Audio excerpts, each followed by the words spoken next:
상한 갈대도 꺾지 아니하시고 꺼져가는 심지도 끄지 아니하시기를 세상 끝날까지 하마 약속하여 주신 선하신 하나님 아버지, 총회 영성대회와 전국노예 신인원 교육을 2박 3일 동안 은혜 중에 마치게 됨을 감사드리며 특히 회의 예배를 감사하는 마음으로 드리게 하심을 진심으로 감사드립니다.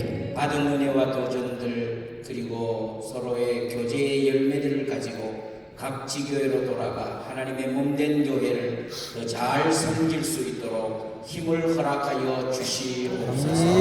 이 영성대를 위하여 전국 아름답게 섬긴 전국 교회들과 또 금식하며 또 함께 준비한 총회장님을 비롯한 준비위원들을 기억하시고 또 찬양팀, 촬영팀, 또 영상팀, 사진선교회 수고의 손길들을 하나님께서 기억하시고 은혜를 베풀어 주시옵시며 특별히 보이지 않는 곳에서 꾸준히를 마다하지 않은 전장용 장로님들의 노고도 하나님 기억하여 주시옵소서. 돌아가는 발걸음 위에도 하나님이 함께 하셔서 안전한 귀가가 되도록 인도하여 주시옵소서. 오늘 말씀을 인도하실 양기로 목사님께 영권을 더하여 주시옵소서. 모든 것 감사드리며 예수님 이름으로 기도드리옵나이다. 아멘.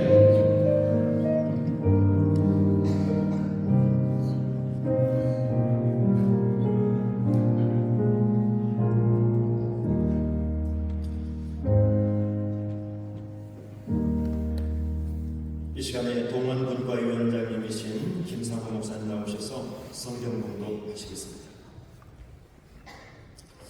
오늘 우리에게 주시는 하나님의 말씀 로마서 11장 36절입니다. 로마서 11장 36절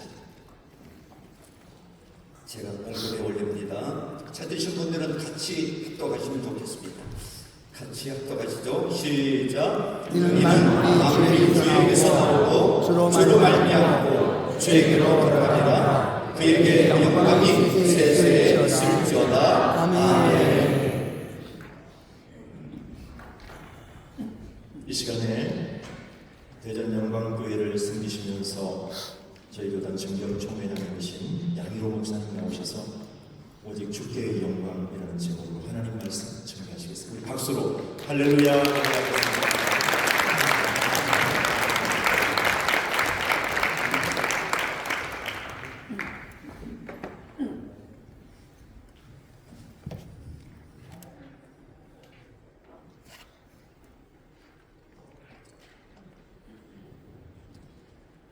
주 3월에 책 한 권이 소개되어졌는데 그 책의 제목이 무엇이 나를 행복하게 만드는가 하는 그런 제목의 책입니다. 내용은 그렇게 어렵지는 않는데 행복의 3대 조건을 이렇게 말합니다. 첫째는 인간의 관계, 이것이 행복의 첫 번째 조건입니다. 그런데 성경에서 관계를 말하게 해줄 때는 유대인들은 샬롬이라고 하는 단어가 연결시켜 생각합니다. 하나님과의 관계가 잘 되어지면 샬롬, 평강이 있습니다. 인간 관계도 좋으면 기분이 좋습니다. 행복합니다. 한 가지 더는 일이 있어야 합니다. 일은 노동이라고 할 수도 있겠지만 이건 축복입니다. 그래서 일거리는 복거리가 되어지는 것이고 일이 곧 사명이 되어지는 것이고 그 다음에 한 가지가 쉼입니다. 오늘 7일째 안식하신 하나님 안식일을 기억하여 거룩하게 지켜라. 하나님한테 예배 드리면서 우리의 쉼. 이 세 가지가 오늘 이 시대에 인간을 행복하게 만드는 3대 조건이다. 지금 우리가 행복하지 않느냐 하는 거예요. 먼저는 하나님과의 관계 속에서 말씀을 듣고 찬양하게 될 때에 너무너무 아멘이 크니까 익숙하지 않은 입장에서는 이 아멘이 부담스러워요. 하나님과의 관계가 열려져 있으니 아멘 크게 하게 되는 것이고 아멘. 보고 싶은 얼굴들을 보게 되는 겁니다. 그동안 잊고 살았던 누구인지는 모르지만 명찰을 차고 다니면 우리 같은 교단의 공동체이구나 하면서 그냥 반가운 거예요. 이것이 행복한 2박 3일이었습니다. 그리고 뭐가 그렇게 분주하고 바쁜지 일거리들이 많은 것 같아요. 그리고 또 한 가지는 좋은 쉼의 시간이었습니다. 그래서 2박 3일 참 행복한 시간이었다 하는 생각입니다. 그런데 아멘. 우리에게는 이 두려움이라고 하는 것이 있다. 인간에 대한 두려움인데 이 두려움을 그 책에서는 이렇게 설명해 줍니다. 무의미한 삶에 대한 두려움. 누구를 만나고 어떤 일을 하고 그런데 무엇 때문에 하느냐 하는 거예요. 왜 해야 하느냐 하는 거예요. 그래서 우리 어제 저녁 시간대에 우리 박영선 목사님을 통해서 들었던 그런 내용 중에 하나로 고난에는 의미가 있고 시련과 고난을 통해서 하나님의 의지를 가지고 우리를 만들어 가시는 하나님의 뜻과 목적이 있다면 그것이 보람이 있지 않느냐 하는 거예요. 아멘. 무엇 때문에 교회를 부흥시켜야 하는가? 무엇 때문에 설교해야 되는가? 일평생 살아오면서 많은 사람들의 후회를 말하는데 스스로 꼭 성공이라고 하는 개념보다도 젊었을 때는 교회가 크고 유명해지면 성공이라고 생각했는데 이제는 나이가 들고 척이 들면서 행복이 성공이라는 생각이 듭니다. 행복. 한때는 건강한 교회 이것이 우리의 관심이었어요. 건강해서 싸우려고 할 거예요. 건강한데 많이 있어가지고 파벌 있게 해주면 뭐 할 거예요. 적은 인원이지만 그래도 행복하게 예배드리고 교인들 그래서 개인적으로 가장 행복했던 지금도 물론 교회에 대한 행복지수가 저는 굉장히 높습니다. 그래서 어디 다니는 것보다도 교회 안에 있는 것이죠. 저는 새벽기도 마치면 집에 가지 않고 사무실 출근할 때까지 같이 기다렸다가 점심 먹으러 가고 그때 가서 씻고 그냥 교회에 있으면 좋은 거예요. 나름대로 교회에 대한 만족도 행복지수가 참 높은데 그럼에도 불구하고 가장 행복했던 때가 언제냐라고 묻는다면 저는 교인 100명일 때 교인 100명일 때 왜냐하면 교인 100명에 대한 아이들 생일 그 집안의 대소사 다 알고 그것을 가지고 하나님 앞에 기도하며 새벽기도 마치고 늦은 시간까지 명단 놓고 기도했던 그 시절이 행복했다는 생각입니다. 물론 그런 과정을 통해서 여기까지 왔어요. 근데 많은 교인은 아니지만 코로나19 이후에 저 사람이 우리 교인인가? 이런 생각을 하게 되는 거예요. 특별히 병원에 입원하고 수술을 받는 사람 이후에는 기도의 대상에서 제외되어지는 사람들이 생각외로 많더라. 이게 인간에 대한 두려움. 내가 지금 목사로서 뭘 하고 있느냐. 무의미한 삶이 되어지는 그런 두려움. 즉 일에 대한 사역에 대한 가치와 보람을 느끼느냐 하는 문제이고 또 한 가지는 오늘 여기 와서 참 행복하다. 좋은 사람을 만나서 또 보고 싶은 사람들을 만나서 행복하다는 그런 과정 속에 현대인들 외톨이가 되는 두려움. 미국에 한 50만이 1년이면 자살을 한답니다. 자살하는 이유는 고독이라는 겁니다. 고독할 때에 우울증이 생기게 되어지는 혹시 모르겠어요. 이것이 유튜브로 나가서 영상이 돼서 제가 이러한 이야기를 하고 있다면 누군가는 이것을 좀 보고 외톨이가 되었어요. 절대로 혼자 사는 것이 아니다. 오직 했으면 홀로 독處하는 것이 좋지 못하다. 하나님이 좋지 못하다면 좋지 못하는 거예요. 나는 혼자가 좋다. 그렇지 않다는 말입니다. 한 가지 너는 길을 잃는 두려움이 있다. 장소를 말하는 겁니다. 치매에 걸리면 기억을 하지 못하잖아요. 지금 내가 어디로 가고 있느냐 하는 겁니다. 종교개혁주의 세상 헬로윈데이로 말하지만 우리는 종교개혁이라는 생각하면서 오늘 봉독한 말씀을 어떻게 보면 제가 목회하는 목회 철학이기도 하고 저도 매일 새벽마다 단순히 교인들을 위해서 기도하는 것보다도 주님 정말 나 예수 믿습니다. 어느 때는 믿음이 있는 것 같기도 하고 없는 것 같기도 하고 겨자씨만한 믿음 이거 가지고 되겠느냐? 근데 어느 때는 겨자씨만한 믿음도 없는 것과 같이 마음이 흔들릴 때도 있고 누가 교회를 안 나온다고 하게 되지면 그것 때문에 마음이 흔들릴 때도 있게 되지고 그래서 다시 한번 생각해보는 겁니다. 하나님의 부르심에 대한 그리고 오늘 말한 내용에 이 부분들이 이 종교개혁에 대한 중요한 본문이 되어졌던 것처럼 우리가 갖고 있는 신앙이 개혁주의 신앙이라고 하는 때에 날마다 되새겨야 되는 내가 살아야 하는 이유가 뭐냐 오늘 말씀처럼 주님께 영광이라면 이것이 내 생애의 목적이요 목표의 철학이라고 하게 되신다면 우리는 건강하고 잘되고 평안하고 부흥하고 성장하여 하나님께 영광이 되겠지만 혹 그렇지 못해도 하나님께 영광이 되신다면 이 길을 가야 되지 않겠느냐 하는 생각입니다. 그럼 다시 한번 초심으로 돌아가서 하나님의 부르심. 저는 그냥 집안이 다 예수 믿는 집안이기 때문에 어떤 사건과 기적에 의해서 나는 하나님을 만났다. 나는 신학교에 갔고 목사가 되었다. 그런 건 없습니다. 어떻게 하다 보니까 목사가 되어 있는 거예요. 고향이 대전이니까 그냥 거기가 익숙해서 그냥 대전으로 간 거예요. 어느 한 사건에 의해서 하나님의 특별한 콜링이 있었던 것이 아니라 일상적인 생활 속에서 그래서 참 신앙을 잘했다라고 생각하는 이유가 그런 부분에 대한 신학적 이해가 되어지고 해석이 되어지니까 그러니까 하나님의 부르심에는 자연적 부르심이 있다. 자연적 부르심. 이 자연적 부르심이라고 하는 것은 우리가 잘 아는 것처럼 예수님께서 제자들을 부르시게 될 때에 다 죽여놓고 살찌는 기적을 통해서 부르신 게 아니라 자연적으로 일상적으로 고기 잡기하고 어부들로 성실하게 정직하게 부지런하게 살아가는 과정 속에서 하나님이 그를 부르신 것처럼 그냥 살아오는 과정 속에서 열심히 학교 다니고 열심히 교회 가서 예배 드리고 부모님 말씀 잘 듣고 국가에 충성하고 하는 그런 과정 속에서 하나님의 나를 자연스럽게 부르셨다. 그 대신 성실하게 살았다, 정직하게 살았다 하는 그런 과정 속에서 하나님의 부르심.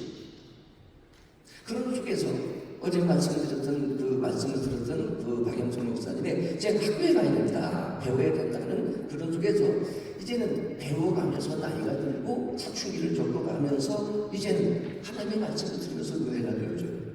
찬송을 하게 될 때에 눈물 콧물이 되어지는 거예요. 인격적 버릇이. 물론 아멘 크게 해야 되고 만나면 할렐루야 되고 저희 교회 바로 옆에는 큰 병원이 있습니다. 종합병원이 있어요. 종합병원에 근무하는 간호사들이 이렇게 얘기하는 거예요. 목사님, 지금 코로나19 때문에 병원 신방을 갈 수 없어서 참 편합니다. 근데 거기에 직원들이 있어서는 비상금 직원들이 운영하는 그런 비상금을 통해서 중환자실에 종종 가게 되는데 중환자실에 근무하는 청년 간호사들이 그렇게 말하는 거예요. 목사님, 중환자실에서는 의학적으로 이제 일주일입니다. 근데 목사님들이 오셔서 하나님 살려주실 줄 믿습니다. 믿어지길 믿습니다. 거기 많은 분께서 목사님 제발 그렇게 하지 마세요. 지금 당장 자연적으로 생물학적으로 의학적으로 죽어가는데 목사들이 와서 소원하고 하나님 살려주세요. 살려주실 줄 믿습니다. 이것이 그들이 생각할 때는 무모한 기도, 광신적 목사 이렇게 되어지는 목사님 많은. 그래서 그 다음부터는 가서 그렇게 기도하지 않고 살려주세요, 일으켜주세요 하지 않냐고 주의 뜻대로 되어지기 바랍니다. 일주일을 좀 살려주시는 내 인격적 부르심. 몇 월 며칠 몇 시에 어떤 사건을 통하여 그게 아니라 한 가지 더 있고 저는 다른 직업이나 직장 생활을 해본 적이 없어서 그냥 교회에서 자라고 교회에서 목사가 돼서 다른 것은 잘 모르는데요. 이것이 하나님의 주권적 부르심이다.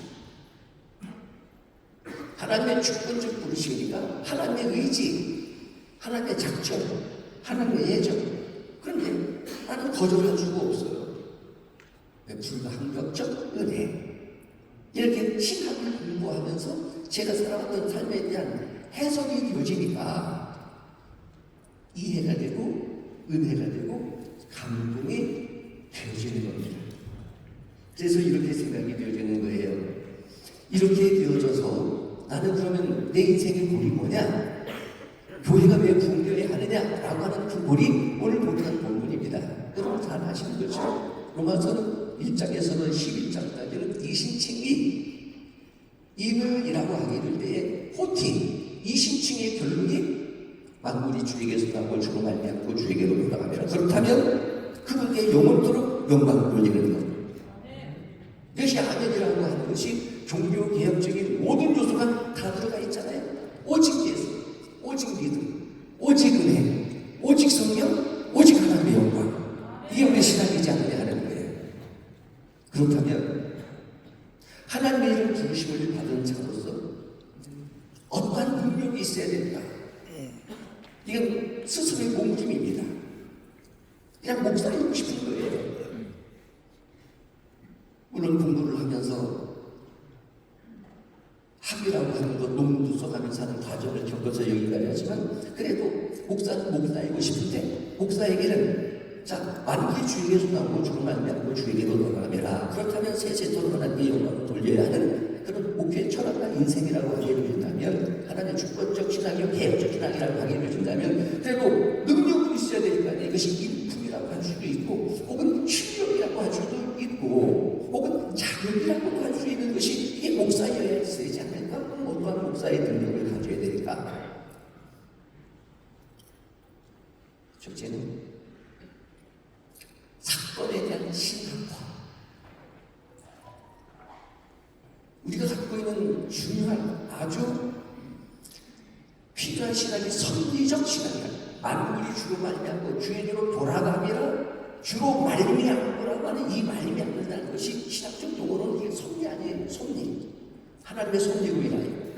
그렇다면 하나님의 섭리 속에 어떤 사건이 생겼다 하게 되어질 때에는 부르심이 하나님의 예정이고 선택이라고 하나님의 의지를 해석하게 되어지고 순종 아멘하게 될 때에 이것이 하나님의 주권이고 하나님의 역사고 하나님의 섭리고 하나님의 예정이라고 하는 신학적 이해가 있어야 되지 않느냐 하는 거예요. 그래서 개인적으로는 인생은 신학으로만 신학 혹은 신앙으로만 해석한다.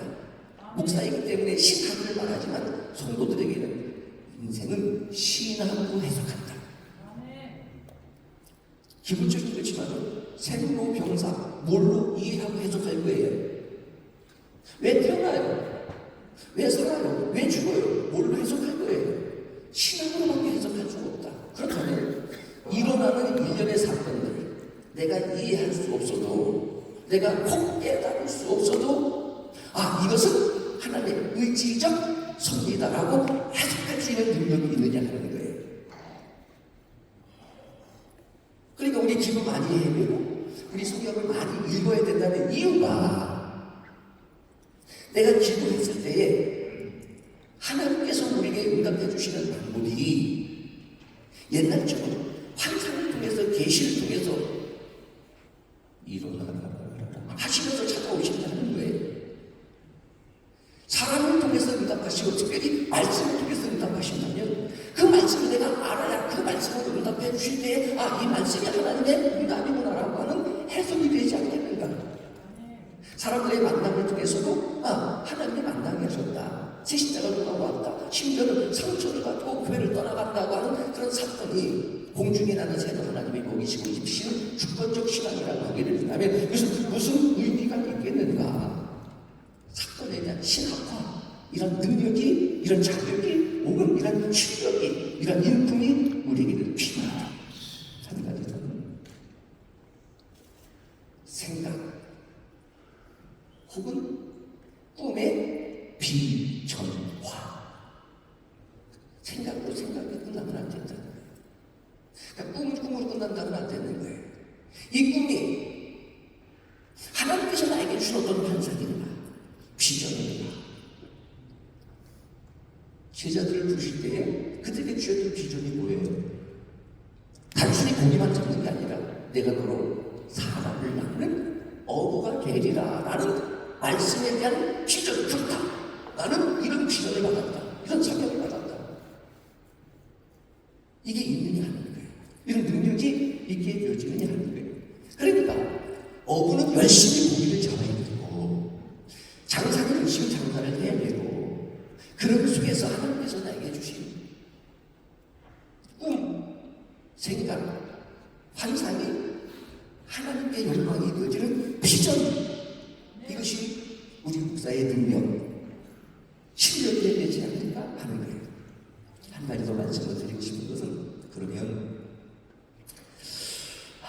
오늘날 이제 마찬가지이기는 하지만 신앙은 물론 도덕을 초월해야 된다라고 말해도 초월한다고 해서 비도덕적이고 비윤리적인 것은 아니라고 생각이 되어집니다. 천안하던 정치권 총회장이라든지 어제 오셨던 분들이 예수 믿어도 기도해도 아침에 자고 일어나면 우리가 살아가는 삶의 현실이지 않느냐는 거예요. 현실. 그 내가 살아가는 오늘 하루의 현실은 내가 책임을 져야 되지 않느냐 하는 거예요. 자, 그렇다면 성품의 인격화, 성품의 인격화. 조금 다른 표현으로 말하면 좀 칭찬도 받는 거예요. 존중도 받는 거예요. 인정도 받는 거예요. 그게 마태복음 25장 다만두유 우리가 들은 말씀이니까 뭐에 결국 착하고 충성된 종이라 마지막에 결론은 그거예요. 설교 잘해요. 인물 좋아요. 스펙 있어요. 기술 좋아요. 근데 사람들에게 존중과 칭찬과 인정 그렇지 않잖아요. 역시 당신은 목사님이십니다 라고 인정. 우리가 잘 아는 것처럼 사도행전 교회 초대 예루살렘 교회가 원초대 교회의 시작이었다면 단순히 기도만 많이 하고 말씀을 나누고 서로 자기들끼리 물건을 유무상통하면서가 부흥되느냐 하는 거예요. 온 성의 사람들로부터 칭송을 들었더라. 일곱 집사에 성령 충만, 지혜 충만, 말씀 충만한 사람이 있어요. 칭찬 듣는 자, 칭찬 듣는 목사가 되어야 되겠다.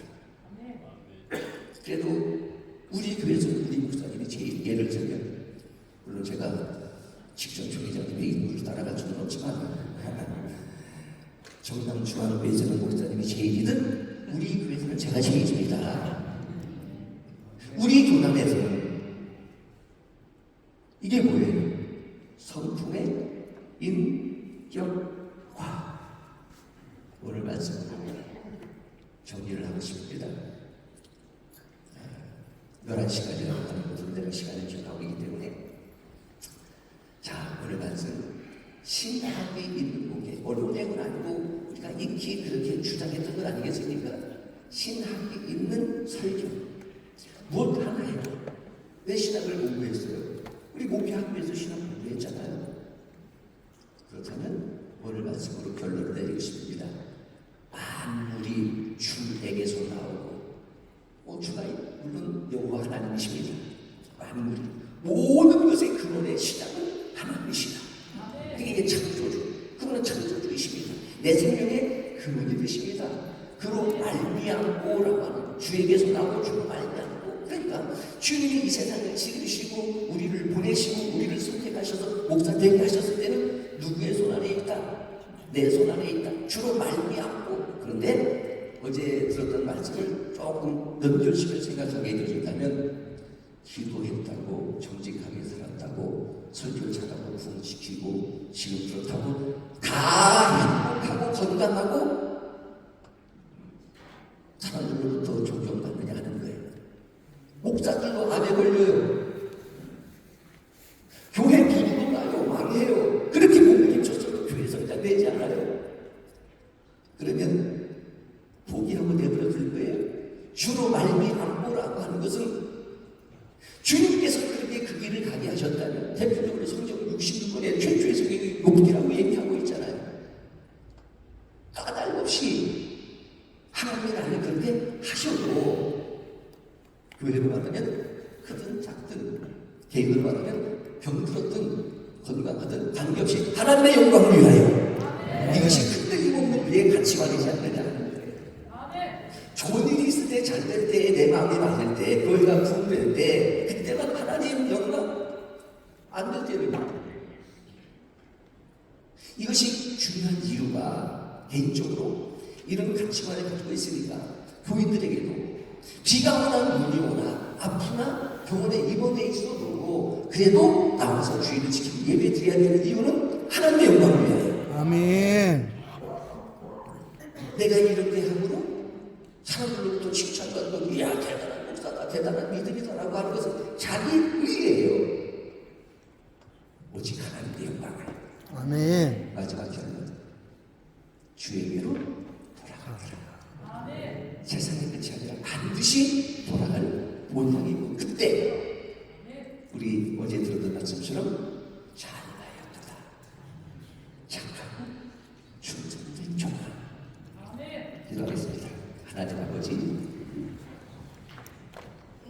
하나님이 부르셨다면 혹 죽어두는 수가 있어도 하나님이 함께 하실 것이며 하나님이 보호하실 것이며 책임지실 것을 믿는 만물이 주에게서 나오고 주를 말미암고 주에게 돌아가는 하나님의 주권적 신앙을 하나님의 영광이 되게 해주시옵소서.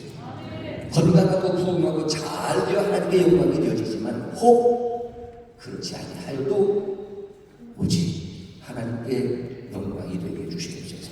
예수님의 이름으로 기도하옵나이다. 아멘.